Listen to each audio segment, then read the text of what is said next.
this is a comparison. Oh, look at the color difference on that. This is a comparison between a 62 D-18 over here and a 69 D-18 over here. 69 is a shop guitar. You've seen it in some other videos. 62 is a customer's guitar, and this is actually the first time I have played it. I did the work on it, and so I don't really play it that much when I'm doing it. So, what we have here, in my humble opinion, is a 62. Everything is right on the 62. Let me switch guitars here. First of all, 62 is my birth year. Yeah, of course it's right. But the 62 has Clisson tuners on it, so they're lighter. And, I like Clisson tuners. They're just fine. I prefer open back, Waverly style. But I like these tuners. They're lightweight, short post, nice. This one has an ivory nut on it.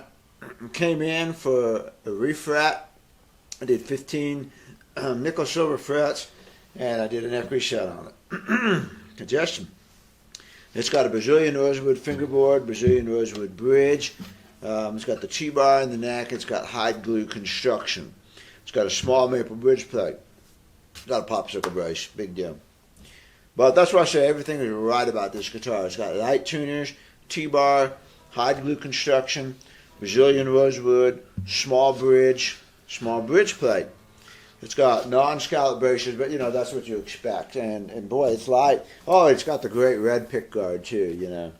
That's my favorite pickguard, really. If you're not going to have a 30s pickguard. You know what I noticed right away? It's got a long saddle too. What I noticed right away about this bridge is how narrow it is from front to back. And I'll talk about the narrowness of some of these bridges in my video on making a bridge. When I'm making a bridge for a 70s, I mimic this narrow size so that I can scoot it back onto the original finish, and then all I have is a scar at the front. Go watch the video on making a bridge for the 70s. What was it, D-18, D-28, whatever 70s that was. And I talk about why I mimic this narrow shape. This is narrower, though, than even the 50s bridge that I generally use as my model. I wrote it down on the board. Yeah, 134. This bridge is 1.34 of an inch from front to back. The 50s bridge is 1.360, and this one on the 60s is bigger than that. I could measure it for you, but it's even bigger. It's about 1.380, And you can look at the bridge size on these two guitars and look at how much narrower front to back this one is. Okay? So that's why I like this 62. Now, the one thing about it, they both got the rounded headstocks that are occurring at this time. The 69 is, of course, more rounded. The 69, everything is wrong on the 69. And I'm laughing when I say that because, it's obviously still a really good guitar. And this is a really nice 69. It's not totally wrong because the bridge, the fingerboard, and the bridge are Brazilian rosewood on this one. Just a little later, another month or two, and this should be Indian rosewood, and then we'd really have a disaster. But, no. It's got the big, huge Rothamatics over here, and the weight difference between these two guitars is just astonishing. So it's got that heavy weight on the headstock here. It does have that's an ivory nut. Yeah, it's an ivory nut, and I fixed the spacing on it. So it's an ivory nut. It's got good frets on it. Brazilian rosewood fingerboard. It's got the square tube in the neck rather than a T-bar. And there's nothing wrong with the square tube as long as it doesn't, shift or anything. I do kind of dislike them because they act like a megaphone. I think they act like a megaphone. You've got this hollow metal tube going right into the sound box, and if you have any buzzes or anything weird, it'll amplify that into the sound box. I like to plug it with a dowel of wood, put it in there, silicone it, or Gorilla Glue, expanding glue, and plug that hollow tube, which I've done on this one. when I did the neck reset. This one's got everything else is stock about this guitar. I haven't done any modifications to it, and I'll talk about it again in my other videos. But it's got it's got a short saddle, which is stock. It's got the big Indian rosewood bridge plate, the black pickguard that shrinks, the heavy Ruddermatic tuners. The bridge on this one, unfortunately, is in the correct location, which a couple of years later, into the 70s, about 71, 72, the bridge starts getting closer and closer, and then it becomes out of tune. But this one's good. This one, you know, and I like this. This is a great 69, which is why I haven't modified it, because it is a pretty good sounding guitar. What I really like about this guitar, as opposed to the 62, the neck. And this is a fabulous neck. This is like one of my favorite necks on any of my guitars, this particular neck. It's got just a slight rounded V shape, great shoulders. It's got a really good heft to it, and this neck just feels good. And there's some things you can't, that are hard to quantify. You know, what is it I'm supposed to be measuring? You know, that's half the problem. But this neck is a really super comfortable neck for me. And I think this 69 sounds good enough that I don't feel any desire to modify it, because it's got a lot of value as a comparison. You know, I've got other guitars on modified, so that's why I left this one alone. It's got a good written, it's got a fresh neck reset on it. They got the same pins, the same strings. Everything's pretty comparable on them.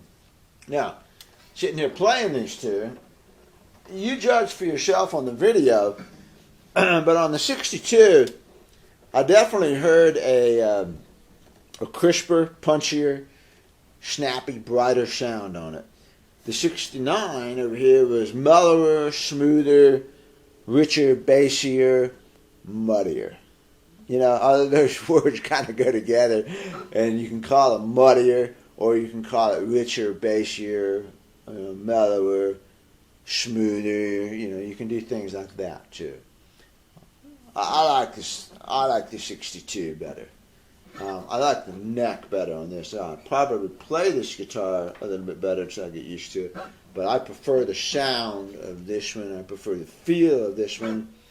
I prefer the pickguard. And I like the 62 better on overall. I'm pretty sure I could get used to the neck, because they're both 1 11/16 in its necks, and it's just a small difference. But I thought it was a fun comparison to do, you know. Both stock, excellent running condition, D-18s from into the decades, you know, 62, 69. This is the beginning of the decade. This is the end of the decade. This is when I was born, and this is the summer of love. Altamont, the end of the summer of love. So this is the Altamont guitar, and this is the year that I was born, when the world started actually turning. Dinosaurs became extinct soon afterwards. Yeah, look at the color difference on the top, though. That's interesting. You know, this one's, you know, somewhat yellower looking in person. This one's brown. I'm sure they're both Sitka spruce. I don't see anything on this top that says it's not Sitka spruce. Sure has a pretty color, though. I will say this, man, the sides on this one are really thin. It's got a couple of cracks down here. Where are the cracks? So down here on the bottom, probably from pressure on somebody's leg or something like that, and I glued them up. Man, you can just flex those sides back and forth. The sides on the 69 are a little bit stiffer. They don't have that. So there we go. So all I did on the 62 here was a neck reset and frets. Of course, the neck reset, you know, came with a new bone saddle, so it's got a nice height saddle on it. Perfect height, if you ask me. I did a good job on that. I nailed it. It needed frets, so I stuck with the nickel silver on it rather than, you know, stainless steel or Evo or anything like that. And it's just a 62 D-18 in great stock running condition. So I haven't even got to play it yet. So, you know, like I said, I just actually finished it yesterday when I glued the saddle in. I haven't had a chance to play it, so I should probably play it some. Let's see what it'll do.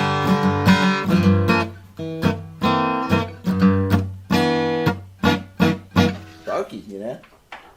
I like that. Let's go play some fiddle tune or another. Up here in A. I feel a fiddle tune coming on. Let's just play.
This up as I go along. Let's see. I'm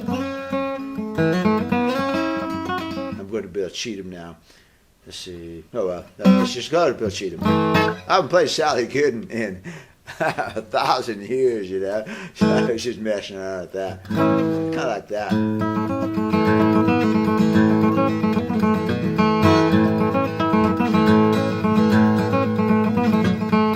trying to keep away to keep that bass going. Finger.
Good.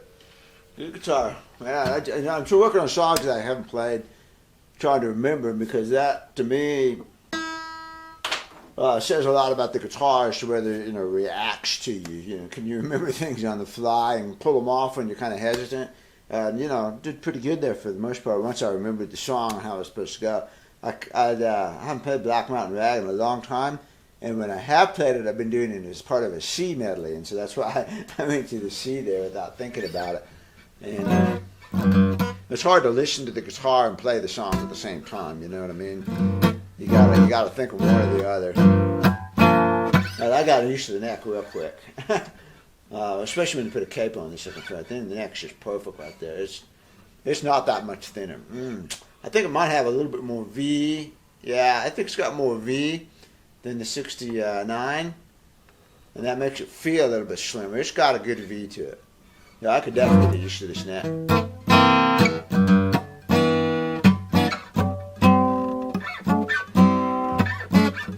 So.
Okay, it is.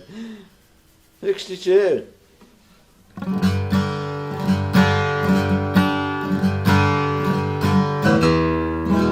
I'm starting to come alive. Yeah, I'm used to it.